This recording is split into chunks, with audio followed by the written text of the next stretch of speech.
আপনি যদি ওই বক্তব্যটা শেষ করতেন যে দেখুন আমরা হয় কি যে কোনো সময় আমরা খুব আবেগতাড়িত হয়ে যাই, কারণ এটা এমন একটা প্রসঙ্গ যেখানে আমাদের একটা ভালো সম্ভাবনার কথা মনে করিয়ে দেয়। কারণ আমরা কোনো যেমন যাত্রার কথা বলছিলাম, আমরা কি কেউ কখনো বলেছে যে অশ্লীল যাত্রাকে আমরা এখানে এখনো টিকিয়ে রাখবো?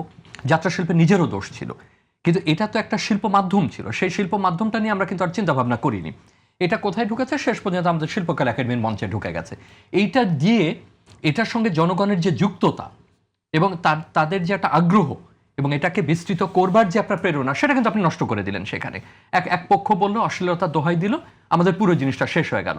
সার্কাস সারা পৃথিবীতে টিকে আছে। সার্কাস তো শুধু বিনোদনের যা, সার্কাস একটা বড় তরুণ জনগোষ্ঠীকেও কিন্তু অন্তর্ভুক্ত করবার একটা বড় বিষয়।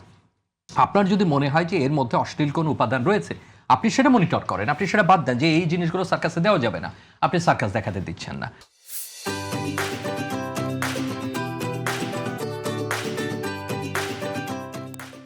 আপনি নৌকা বাইচের মতো বিষয়কে আপনি সেখানে প্রশ্ন তুলছেন, যেটা শত শত বা হাজার বছর ধরে আপনার এই এই এই নদীমাতৃক দেশে টিকে আছে।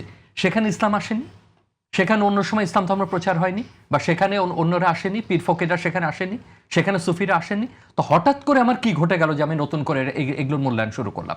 বিষয়টা এরকম হয়েছে, কিছু কিছু বিষয়ে আমরা অল্প কিছু লোককে কথা বলার অধিকার দিয়েছি এবং আমরা মনে করেছি যে এই থিওলজিক্যাল ব্যাপারগুলো অল্প কিছু লোক কথা বলবে, আমরা কেবল শুনে যাব। কিন্তু মনে রাখতে হবে যে আরো অনেক মানুষের কথা বলার সুযোগ কিন্তু এখানে ছিল। এই আলোচনা বিস্তৃত না করে আপনি যে প্রসঙ্গে ছিলেন, সরকারের যে নিরাপত্তার প্রসঙ্গ নিয়ে আমরা আলোচনা করছিলাম। নিরাপত্তা, জ্বালানি একটা বড় নিরাপত্তা ইস্যু, আমাদের সামরিক বিষয়টা নিরাপত্তা, রোহিঙ্গা আমাদের জন্য নিরাপত্তা বিষয়, কিন্তু বড় একটা আণবিক বোমার মতো আমরা নিরাপত্তার বিষয়ে বসে আছে, সেটা হচ্ছে তরুণ এবং যুব জনগোষ্ঠী। এই সরকার যদি এখনো অগ্রাধিকারের ভিত্তিতে তার যুবনীতি বাস্তবায়ন না করেন এবং সেটার ক্ষেত্রে বিভিন্ন বয়সের, বিভিন্ন মাত্রার, বিভিন্ন অবস্থানের সবগুলোকে একরকম করা যাবে না। আপনি যে কথা আমরা একটু আগে বলছিলাম যে আমাদের মন্ত্রণালয় রয়েছে, আমাদের মন্ত্রী রয়েছে, আমাদের হাজার হাজার সরকারি কর্মকর্তা কর্মচারী রয়েছে, আমাদের অবকাঠামো রয়েছে, সেই অবকাঠামোগুলো আমরা কি কাজে ব্যবহার করছি? এবং যদি সেটা প্রশ্নের মুখে পড়ে, যদি সেটা আক্রান্ত হওয়ার সম্ভাবনা থাকে, তাহলে নিঃসন্দেহে নিরাপত্তার দৃষ্টিকোণ থেকে সরকারকে সেটা দেখা উচিত যে কেন আমার সংস্কৃতি প্রতিষ্ঠান আক্রান্ত হচ্ছে, কেন আমি সেখান থেকে কাজ করতে পারছি না। আমি আবারও ফুটনোট দিই যে এর অর্থ এই নাই যে আমার সাংস্কৃতিক চর্চায় সরকার নাক গলাবে, সেটা আমরা কখনোই বলছি না। আমার আদেও সরকার ঠিক করে দেবে না, কিন্তু যে কোনো সুকুমার বিষয় সরকারের পৃষ্ঠপোষকতা থাকতে হবে। আমরা চাই আমাদের কিশোরদের জন্য, আমাদের যুবদের জন্য ওই এলাকাতে বিনোদনের ব্যবস্থা থাক, ক্রীড়ার ব্যবস্থা থাক, কর্মসংস্থান ওখানে অন্তত ব্যবস্থা না করতে পারি, সেখান থেকে যাতে সে কর্মসংস্থানের সুযোগটা পেতে পারে, সেখান থেকে সে কাজটা করতে পারে, আমরা সেই দিকে তাকে যুক্ত করি।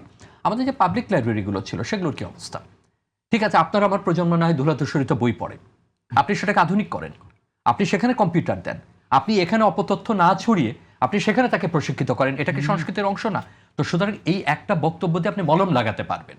আপনি তো বলতে পারবেন যে ঠিক আছে ভাই, ওকে চটানোর দরকার নেই, আবার কোনো কিছু করে বসবে, তা আমি একটা ভালো বিবৃতি দিয়ে তাকে আপাতত থামিয়ে রাখেন। আমি আপাতত আপনি থামিয়ে রাখতে পারবেন, আপনি থামিয়ে রাখতে পারবেন।